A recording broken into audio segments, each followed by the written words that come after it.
I mean, there's lots of different ways to define love addiction. I also want to let people know in terms of the research, what's interesting is every researcher defines it differently. And then they have different ideas about what is considered like, when does it become pathological versus not.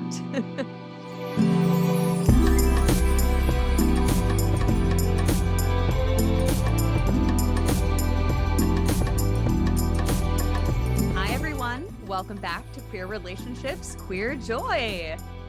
Yay, on a bright sunny day in Portland, Oregon. Woohoo! I can deal with these sunny. I can deal with the cold when it's sunny like this. It snowed yesterday. It did. Talk about some joy. I had fun anyway. I had fun with the snow. It was like the perfect situation where there was snow on like the grass and it was snowing, but the streets didn't ever get mushy and It didn't awkward stick and enough to challenging, cause like transportation problems. which for folks who don't live in Portland, Oregon, don't understand, we have really bad ways that we handle snow in the streets and traffic and all of the things. So, Melissa, do you have updates you want to give? What's going on in your life Sure. currently? Should we do our formal introductions before we dive in? Do we want to Sure. like tell new people who we are? Yeah. Well, I'm Melissa DeSaguirant, and I'm licensed as a marriage and family therapist and a professional counselor. And I work at Connective Therapy Collective in Portland, Oregon. I am white, I am able bodied, I'm bisexual, I'm a polyamorous person, and I use she and they pronouns. I identify as gender fluid. And I am Keely C. Helmick. I am a licensed professional counselor. I am certified as a sex therapist. I'm the owner of Connective Therapy Collective. I am white, non-binary, queer, still dealing, as I keep saying every week, with a back injury and practicing non-monogamy. Solo monogamy or solo polyamory, solo non-monogamy. But that's more of like where I'm at versus claiming that title of like that's who I am. That's the Mhm. structure that I want to be in. It's more explain the structure I currently am in. Sure. When you said solo monogamy, there's a part of me that was like, oh, that sounds great. Isn't that just like what you have? Does that exist? Are there solo monogamists? I don't know that they would use that terminology, but I kind of love it.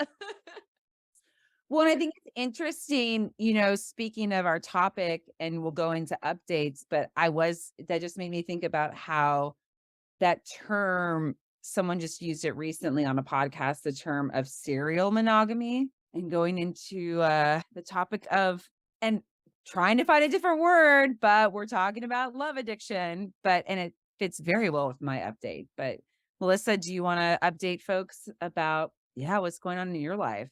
Well, if you are a frequent listener, you will know I don't do a lot in the winter. It is an introversion time for me. So there's not a ton to, there's not like a ton of, especially on the relationship front, like active changes to report every single week, which is great. And I'm really enjoying the consistency in that part of my life right now. It feels good that that is continuing to progress, but just going as it's going. One thing that's not new, but in the spirit of what we're talking about today, and just in the spirit of being, I guess, a little bit more transparent here, I'm very much in love. I've been in love for many, many months. Again, this is not new, and I do use this language with the person I am in love with, but I haven't named it here. And it has been just so amazing for me, so healing and the pace at which that relationship has developed. And that does, I think, kind of mirror some of what we'll talk about in today's discussion. It has felt so slow and balanced and healthy. And because of our non monogamy dynamics,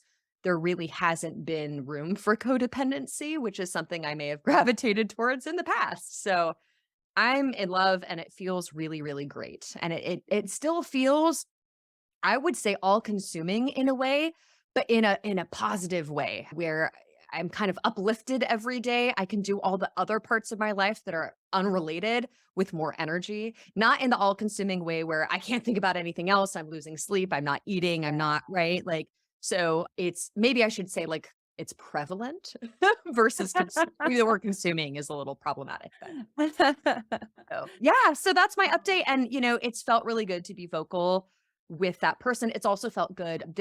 I was in love and was naming that with my partner before I even met the person that I am now dating who lives out of town. And so to make a new connection and tell someone like flat out, like, yeah, I'm seeing this person, I'm completely in love with them, like that felt really healthy to be able to invite new people in with real understanding of where my emotions were. So, Oh, that's lovely. hey, love.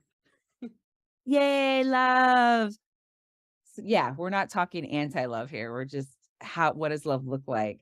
I want to give before I do my update, I had forgotten I wanted to say something because I got this report and these like random ranking things that come up with podcasts, but I want to give a shout out to anyone who's listening to us in Finland Ooh, because we were ranked position 3 in the category of sexuality in Finland. that's incredible. Well, and when I saw it, it's an extra, like, sweet thing for me because we don't talk about ancestry on this podcast ever. I mean, why would we? And I am actually 25% Finnish. So that's like this like little sweet spot in me. And my grandmother actually, my great grandparents immigrated to the States from Finland due to religious persecution. And so it's fascinating. So yeah, I don't need to go into my whole background, but I will say, I'm very connected to Finland and the Finnish community. And just the more I learn about Finland, I'm like, oh, yay. So that was really exciting to see. That's And I wonder, amazing. I know, I was like, how can Melissa and I get to Finland? Hey, if anyone has any ideas or wants to message us, let us know. I've been so eager to get my body to Finland. So As there you soon as go. you said that, Keely, I was like, "Ah, another reason I gotta get my passport changed." I know. They just make it really expensive, especially when you already have one that's technically valid, just under a Or a different name change, which a name lot of our changes. Oh, man. Yeah, frustrating. so if Anyway, anyone in Finland wants to host an event for us to go do, and we could do some live interviews or some kind of event, I don't know. totally. I will get my passport and I will get my butt there. We'll get to Finland. So aside from that fun little snippet of information, for me, yeah, it was so apropos. I had these conversations this weekend that really fed into this idea of talking about love addiction, codependency. I am so like for the background of the person that I was casually dating for, then they left and they came back. And so we're like doing the whole doing the relationship thing and doing what does it look like in a non-monogamous way, in a queer way, to have this really loving connection that doesn't look like monogamy, that doesn't look like we're getting married or we're moving in together or any of those like pieces when we think about the relationship escalator, but Mhm. that we're moving. And it's been a year. Yeah. And we had that conversation reflecting on like, oh, this is healthy. Like we have gotten to know each other more and we took it slow. Mhm. And then this on the heels of that, before that conversation has been happening for a couple weeks now, and it really solidified this week with love and the word love. Mhm. And then also I've had multiple conversations with people that I've dated outside of this person I'm dating around I got the wording of feeling lukewarm. Mm. Mhm. And the first thing that popped in my mind, and I said this to her, was This is a different person, right? it's a This is like different a next. person. Thank you for clarifying. Yes. Yes. I have one person I've been dating for a while that we're like more seriously dating. And then I have a new person and this newer person having this conversation and they're like checking in. They're like, it feels lukewarm. I was like, oh, I said, is that because we're not love bombing? Is that why this feels lukewarm? And we had this conversation and what it came out is this ask for reassurance if I actually like them. Mhm. Mhm. Mhm.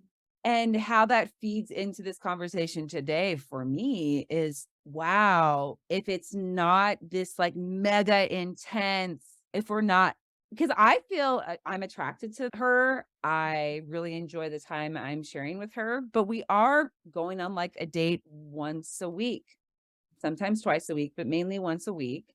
Mhm. And so we explored this idea of what does it mean to take things slow at the very beginning of a dynamic, a dating dynamic.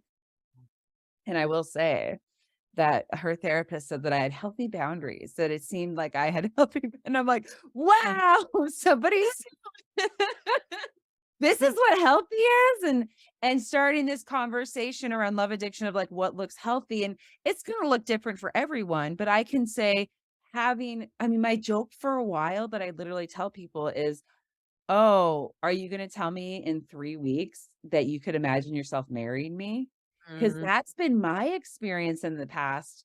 I can name 3 exes who we started dating, and it was that, like, when we think about romantic love and we think about the movies and how it feels, so exciting and exhilarating. And literally, I'm like, I would get these people I'm dating, and they'd be like, "Oh, I could imagine marrying you." And when I heard that the third time in a mm, relationship, I was like, "What is going on?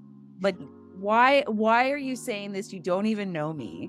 mm, mhm. And obviously, all 3 relationships that I'm thinking about right now have all ended. What did that mean? What were they trying to express in those situations?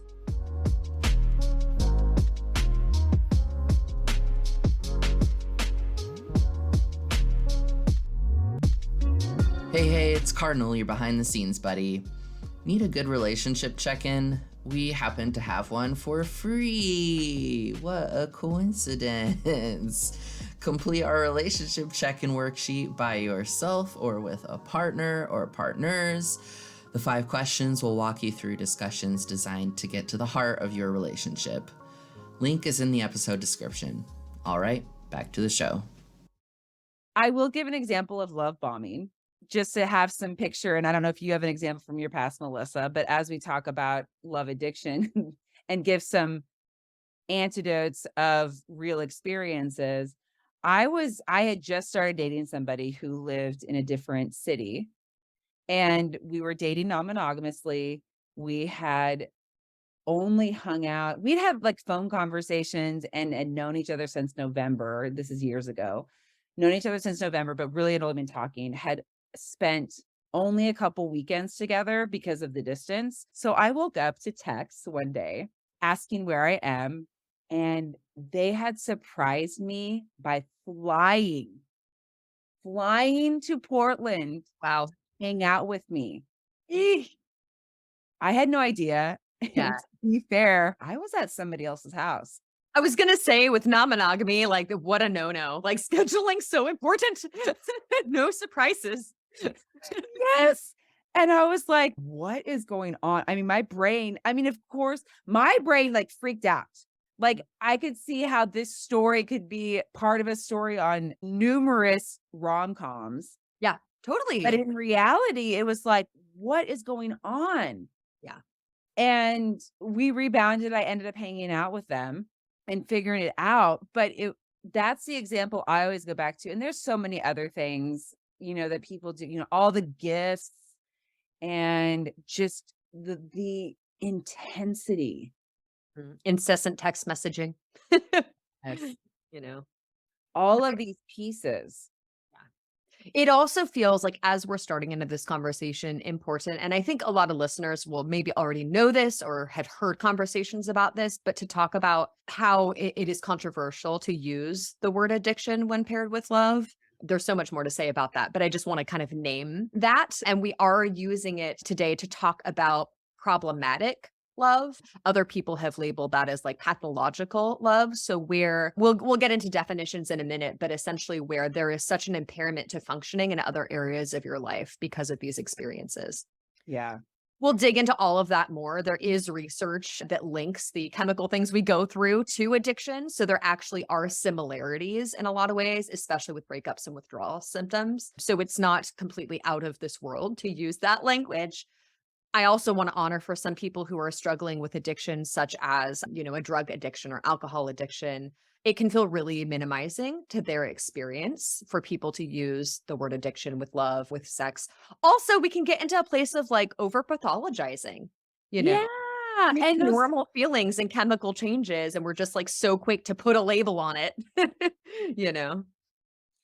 and what you and I were reflecting on in our check-ins and updates was how looking at love and relationships as growth and growing into these exhilarating big connections, but that when these really intense things happen at the beginning, it's based on something different than what a long-term development of a connection happens, how Mhm. that happens.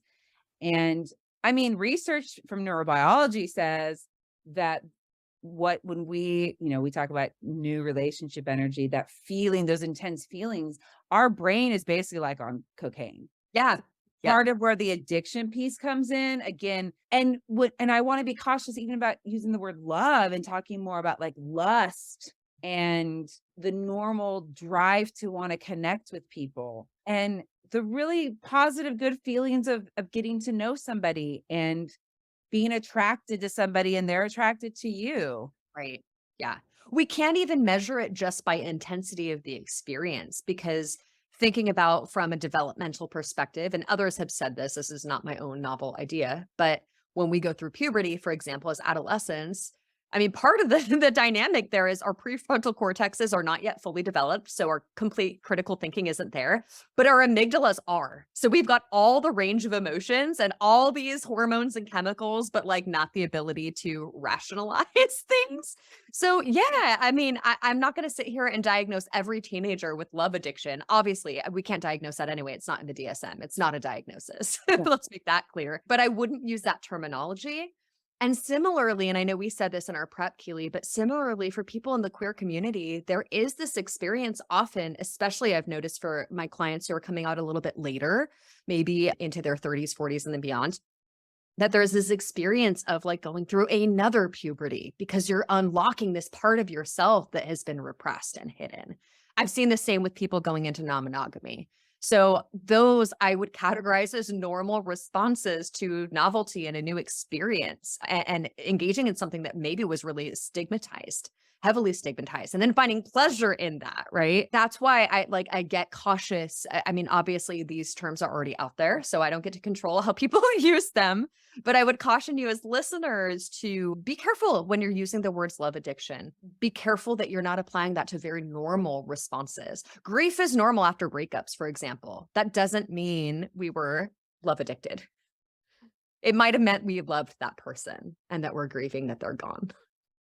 Yeah, and I think we're like in anything that we're talking about where there's a lot of emotions going on is it's to the extent of how the experience or what we're going through is affecting the other parts of our lives. And so things can feel really good and be really intense, but the person is still engaging with their family or their loved ones, with their community, with their friends, still able to go to work and do those responsibilities, household responsibilities, kids, if you have kids, taking care of your pets. So there's the piece that really stands out is how when we talk, and I think about almost, I like using the word obsession too sometimes. So again, that can be very pathologized, but it's when this other human or these other new people that you're making these connections with, it's all consuming and it's having a negative impact on other parts of our lives. Yeah, absolutely.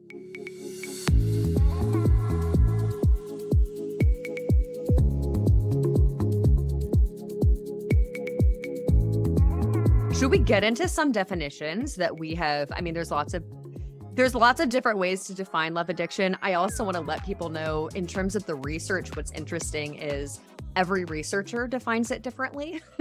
So we're not doing a literary review here because I mean, actually Multi-Amory had a couple weeks ago, actually no, I think it was a couple months ago, did an episode on love addiction where they go through some of the research. So if you're interested in that, check that out. But that's what makes it hard to compare because they're all defining it as something completely different. And then they have different ideas about what is considered like, when does it become pathological versus not. So just naming that. Yeah. Do you wanna read the Well, I'll read one that I found, Keely, and then I think yours is a little bit more all-encompassing, but this comes from a podcast called Addicted to Love. I did listen to, I wanna say 2 episodes. It's worth checking out, I would say, especially in the first episode. There's some good questions that she asks. It's Aaliyah Ava who does this. What I would caution listeners, it doesn't seem to come from an especially queer perspective. It seems, and there's nothing overt that said this, but I was getting very monogamous vibes and getting very heteronormative vibes. So I just want to name that a lot of the resources tend to be, especially when we'll talk about this later, Keely, but especially when they get into like what's the recipe for addressing love addiction, they have very different ideas than I have. So I just want to name that. But the first episode's good for some questions. And I do like the definition she offered: a compulsion to find, keep, and feel love at all times.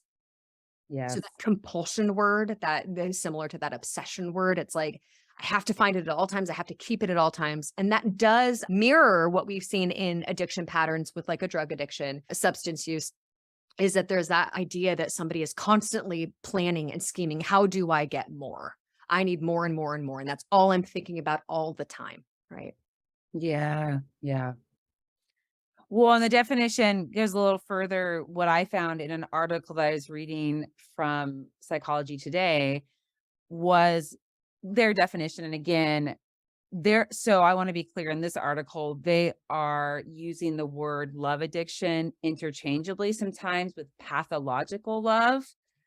And we are giving these definitions and background to inform people, but we don't necessarily align with these fully, but they are things to think about.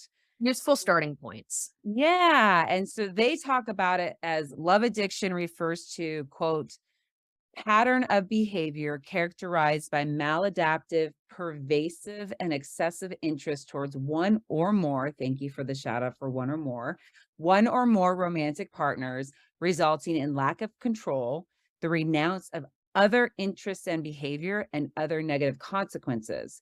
And they talk about love that is uncertain, external, blind, and beyond one's control, permeates one's life, permeates. And so we're talking about the degree of how it affects the other parts of life. Because I mean, we talk about in polyamory and non-monogamy, how like one person is not there to fulfill all of our needs. And so when we talk about love, we want to specify in this idea of love addiction and the topic today, we are specifically talking about romantic love.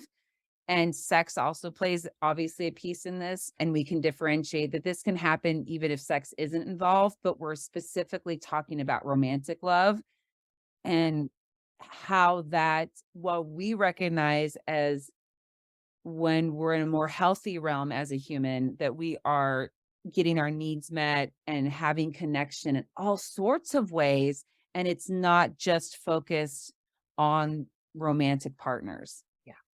Yeah. That's a good distinction. Yeah, I also, and I know this is part of what we're hoping to bring in today, but there's a part, first of all, I just want to name, I'm that clinician who like the first time I heard love addiction, and Keely, you witnessed this. I was like, oh, I don't like Cringe. right. Cringe. I'm the resistant one. It takes me a while to get on board with new ideas. I'm still working on the language detachment with codependency. So like it's gonna be time. Part of that is just the way I was trained. And especially I hadn't heard the term love addiction, but I had heard the term sex addiction.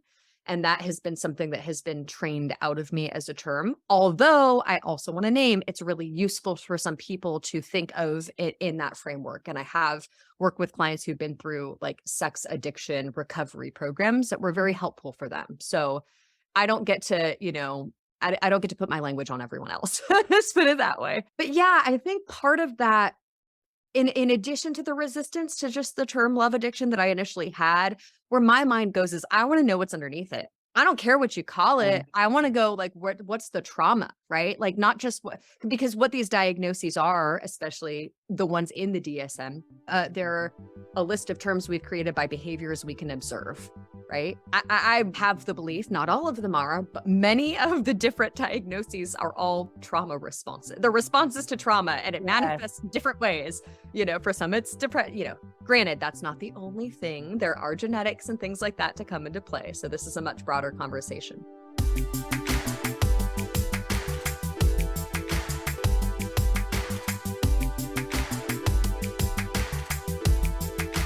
What I was saying to you earlier, Keely, is I had a hard time distinguishing like what's the difference between love addiction and codependency. It Yeah. sounds the same to me in a lot of ways. Do they just work together? And so the research, and when I say research, I'm going to be very clear. This was deep diving into other clinicians that focus on this, other writers, and what articles have been written. There is a little bit of research, technical research, but it is all cis hetero monogamous specific.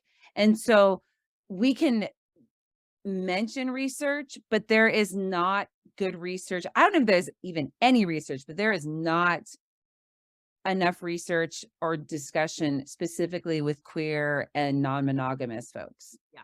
Yeah. And Across so- the board. Across the board and all things, but and this topic as well. And one of the things that I was drawn to is the work. Again, this is very cis hetero, and it is very focused. When I read it, it comes from a very white cis female perspective. So I want to be really clear about that.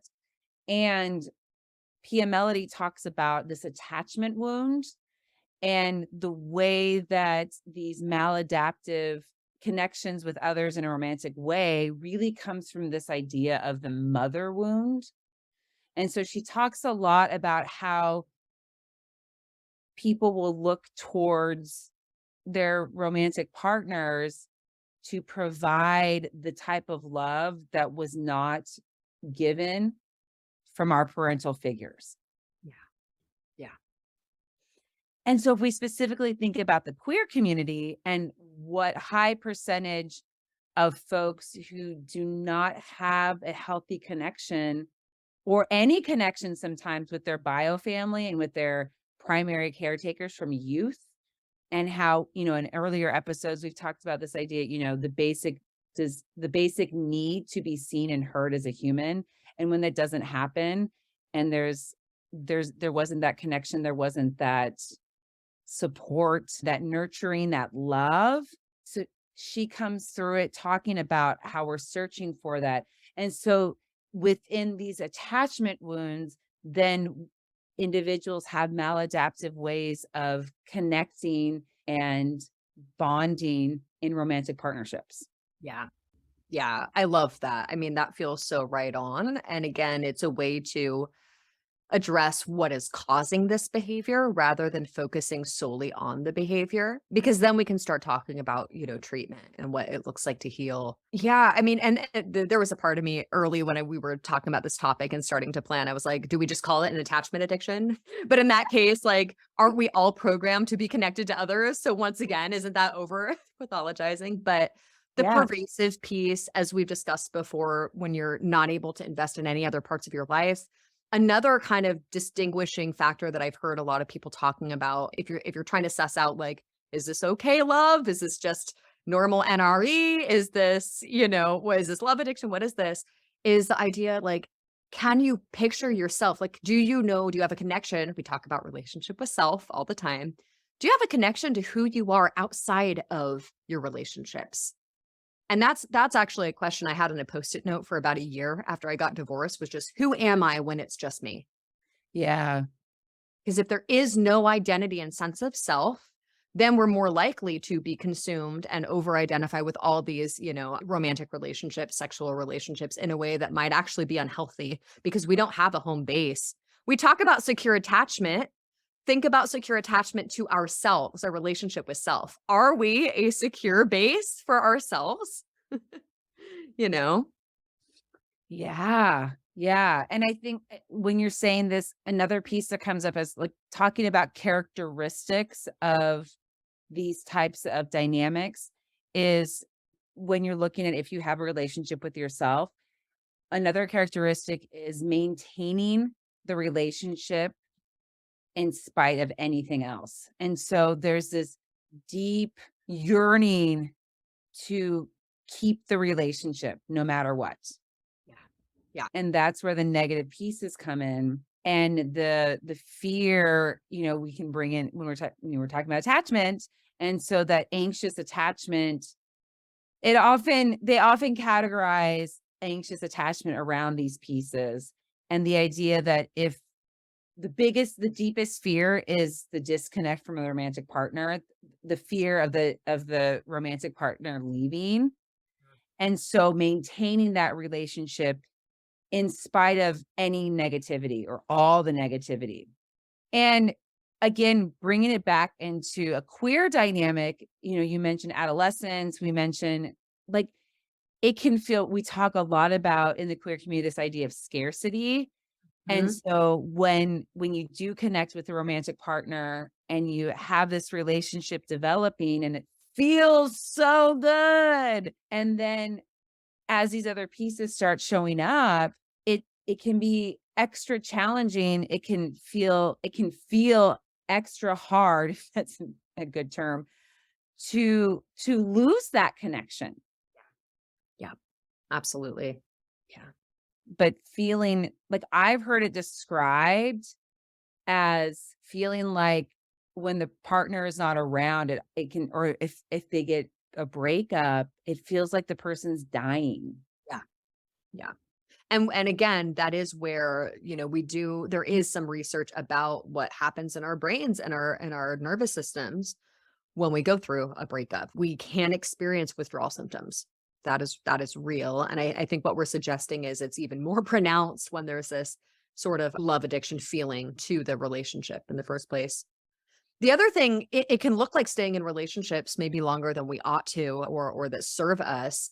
It can also, I mean, there's so many different ways to look at it. I think the way that I played this out in the past was serial monogamy. That was very much my MO, and what that looked like was the minute that I was out of a relationship, I would be like, "Okay, where's the next one? Where's the next one?" And Yeah. I wasn't being selective about who it was. It was like, "Whoever's free, I'm free for a relationship now." And I liked being in a relationship, and I so much so that it was a compulsion that I'm, like, planning, like, "Who's next? Who's next? Who's next?" to try and feed that discomfort that I was having. So that's an example, I think, in a monogamous context. Again, though, we don't wanna take that example and then be poly shaming, or we don't, I mean, certainly we come from a sex positive stance, right? So just because you're looking for new partners doesn't mean that's the dynamic you're having. Although I have seen that in non-monogamy as well, where people are just new partner, new partner, new partner, new partner. And it's not just out of, I enjoy getting to know new people, I enjoy NRE, like those are fun. All these reasons are valid. But when it comes more out of I'm not okay unless I have a new connection, I need to have that new relationship all the time or I cannot function, then perhaps that becomes problematic.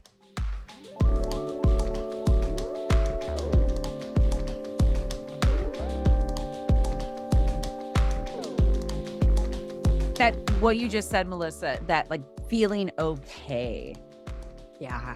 Like, do you feel okay when you're not around your partner or partners? Do you feel okay when you're alone? Do you feel okay if you haven't gotten a response to a text in 2 hours?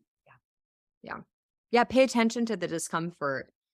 And then still, I think it's still a confusing message I'm sending here anyway, because I am very much of the camp. And this comes from being a tired therapist. That's still from being a therapist in the pandemic. We're not going to feel okay all the time, and that's okay.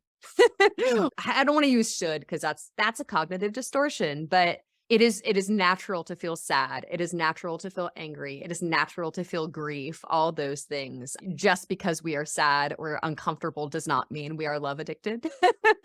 you Oh, and know. missing your partner. You can miss your partner, want to spend time with them, but looking at it from a perspective of, are you still spending time with other people? Are you rearranging your whole life to be centered? And that's something else at PM Melody. And there's another person I was listening to, and I can't remember his name. It was an audiobook, so I apologize. But there's this piece of almost not having a sense of your own self because you're so focused on your partners. And this is where, Melissa, you were saying how there's this area of how codependency and love addiction intersects. And codependency is a loaded word as well. I think in future episodes, because we did talk, I don't think we said this outright, but wanting to state that this is like the beginning of the conversation of this type of dynamic, It's and too that broad of a topic for us to just like way too go over broad. everything in one episode. Way too broad. But that we can have, like, what does it look like with not just our relationship with ourself, but our self-identity? And are we over identifying with other partners? Mhm. Do we have a sense of self when we're not with them? When we're in connection with a partner, are we still us? Are we still our own person? Are we Do- still also connected to ourselves? Yes, yes. And in conversations, and we talk about that when you're in a disagreement or have a differing opinion with your partner, having a conflict, maintaining sense of self while also being connected to the other person. And are you able to do that? Can you recognize what's happening? And I just keep thinking about like social media, and especially like how wonderful it is that there's more queer representation in the media. I mean, a little bit more, not much, but we're getting more. But then what is that queer representation? Yeah. It's Yeah. this drama. It's like we have so normalized drama and really harmful things that doesn't necessarily show up in healthy relationships long term. Mhm. Yeah. Yeah, and that doesn't have to be what we strive for or what we're condemned to just because we're queer. You know? No, we I don't see this have in queer to. culture, but this is one from this reminds me, Keely, of what you said at the beginning in kind of your updates about getting the feedback that it was lukewarm. Like you weren't, Yes. you weren't obsessed enough to make this person feel like, cared for or liked or whatever. This, I believe this shows up in queer culture too, but right now it's very much straight culture in my face. With the show The Bachelor in Paradise. Don't ask me why. I love these dramas. Like, live for it. I don't know. There's something weird in my therapist brain that's like, this is so entertaining to watch. And you're not in my room. So, I get to just sit back. But there's this, it happened like 3 times on this most recent season where essentially new people, there's kind of these established relationships. Of course, they have no agreements, they have no discussions, they're not practicing anything we teach. Of course not. New people come in, and there's always this like, question, do I entertain the new date or do I stay with the person I'm with? Which I'm like, again, I'm like, you should date everyone. What do you want? You can date them all. Make an agreement about it. You should all be non-monogamous. See, actually, some of those people, I'm like, literally, you need to read Polysecure. Like, I really don't feel like you're monogamous. But like 3 times on this last season, maybe twice, it was the women, it was cis women who were angry that their cis male partner didn't forbid them from going on a date. The cis males were like, from my perspective, trying to respect their autonomy and say like, and some of them verbalized, I don't want you to go and I'm not going to control you. Go do what you need to do, blah, blah, blah. And like, we're regulating their own responses, which I'm like, bravo, well done. And the girls got pissed. They're like, well, you don't like me. You don't like me that much because you're not Yeah. possessive of me and you're not trying to control me. And I'm like, yikes, let's get away from these problematic, all consuming, love bombing, controlling dynamics. Let's be done with that. Yeah. And so the question is, as we wrap up this conversation today and then have further conversations later, and maybe I could see us getting more specific about certain terminology and more specific about the topics of like, what is it like in the beginning? How do you move through it? There are these ideas of of ways, again, this is very pathologized though, of ways to quote unquote treat these dynamics, these romantic relationship dynamics. Mhm. And there are if you go after listening to this today and you go Google search, which I'm not saying that's necessarily the best way to do it, but curiosity, No, someone's going to. someone's going to, I is know that you already did it while you were listening to us. It's already pulled up.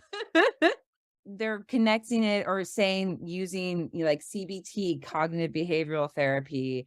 They're talking about utilizing these recovery models. There's this idea of one model suggests not dating for a certain amount of time, which is very aligned with more AA, Alcoholics Anonymous, Narcotics Anonymous, Codependency Anonymous framework. And I think what you and I are saying, and we will explore this more later, but I'm really driving and looking at more from a trauma-informed attachment lens Sure. Yeah. and less, and we can talk about the neurobiology is interesting for sure, because that validates that we're having these reactions, we're having these internal emotions and feelings in our bodies, but that pathologizing this isn't necessarily useful. Though it does some people like that, and it is helpful for some people, but we're not coming from that perspective. We're just using it as a more of a way to inform, to know what different people are talking about. Yeah, I agree. I think I would come from an attachment lens. A term that I have not seen used with love addiction, but is very much used with addictions, the ones that are actually in the DSM, which I'll name because it might be a helpful reference for people that this is kind of the theoretical framework I come from, is a harm reduction model. So not saying, no, you can never use this up. Generally speaking, we're looking at meeting somewhere where they're at and then making it more safe and healthy for them. So I won't get into what that looks like. That could be a whole episode. But I kind of like that now that we're having this conversation when you think about love addiction, because it's my same issue with codependency. I don't believe the answer is detach from everyone and never have connection. Yeah. That is so unhealthy, and that is not how we are biologically set up to exist. So I do believe in taking breaks. I believe all of that stuff is great. But to me, that is harm reduction. That's not an abstinence model, So I'm not Yeah. here to say you can never be in relationship for 5 years because you've been codependent for 37. Like, you know what I mean? Like, that's just not how I work. Yeah. And I'm curious, honestly, what I think about is bringing in more love, but bringing love in from all different arenas, bringing in more love and more connection in Mhm. other ways so that the focus isn't on the romantic relationships. Absolutely. I love that. And I'm going to throw in there, don't forget self-love. Yes. I had to. Oh, yeah, of course. Self-love.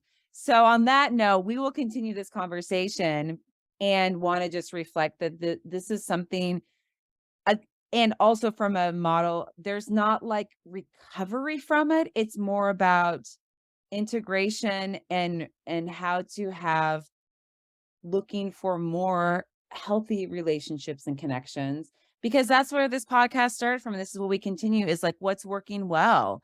And so sometimes we have these episodes where we're talking about challenges because really we're searching through real life interviews and experiences, and from what we're learning as therapists and learning in our own experiences, really finding what it is that's working and how we can move through and have healthier dynamics and healthier connections and more joy. And always more joy.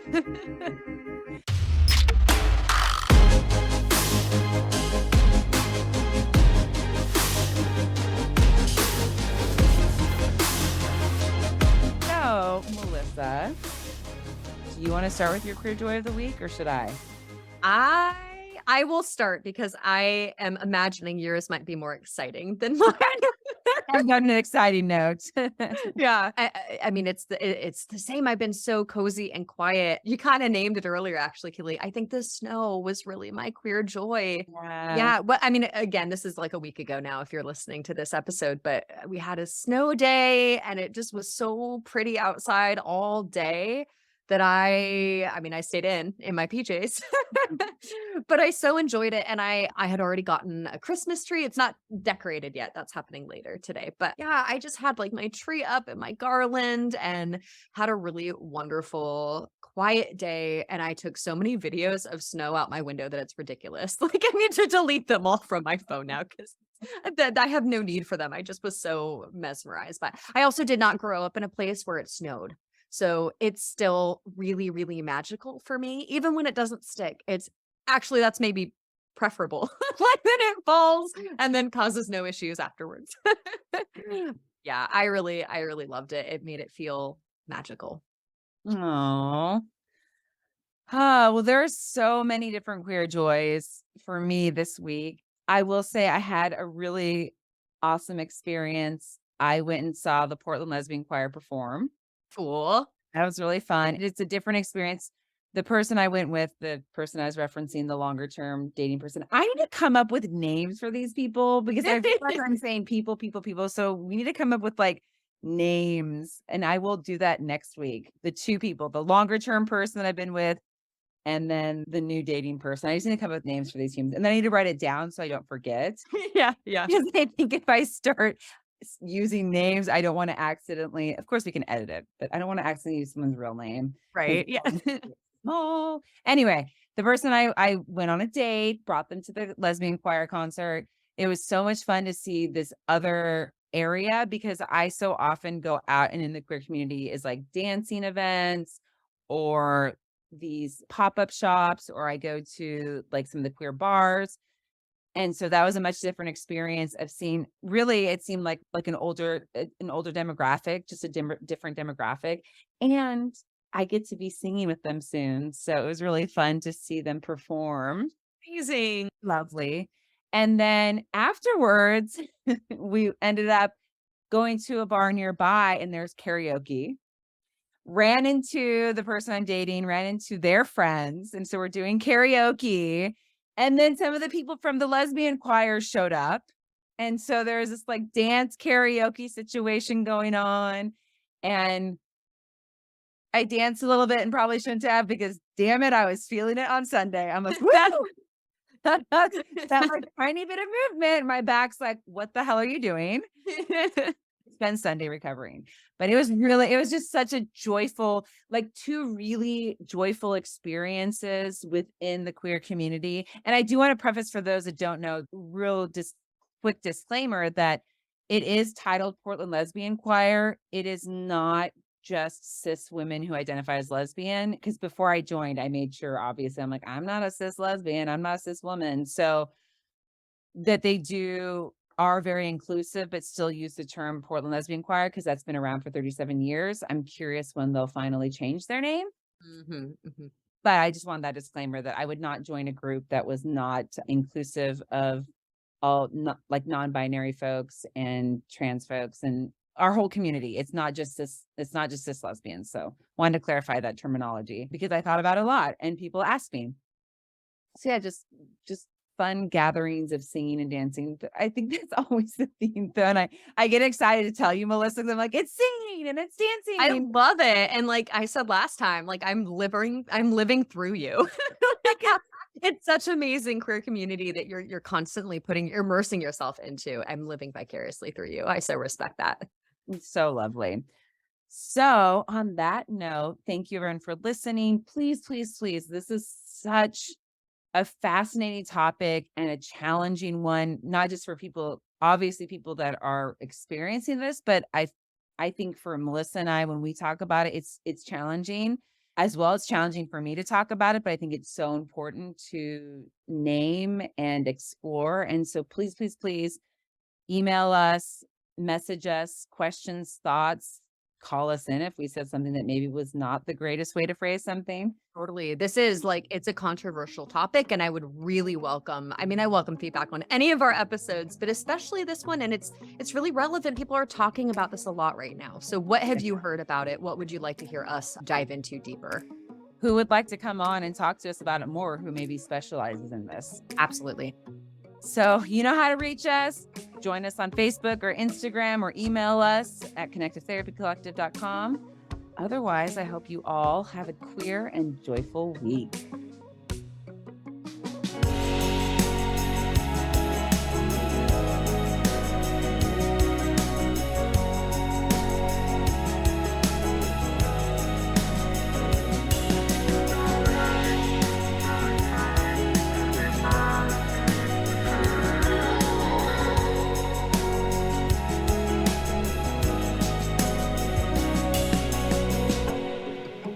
Thanks for listening to Queer Relationships, Queer Joy, a podcast by the Connective Therapy Collective.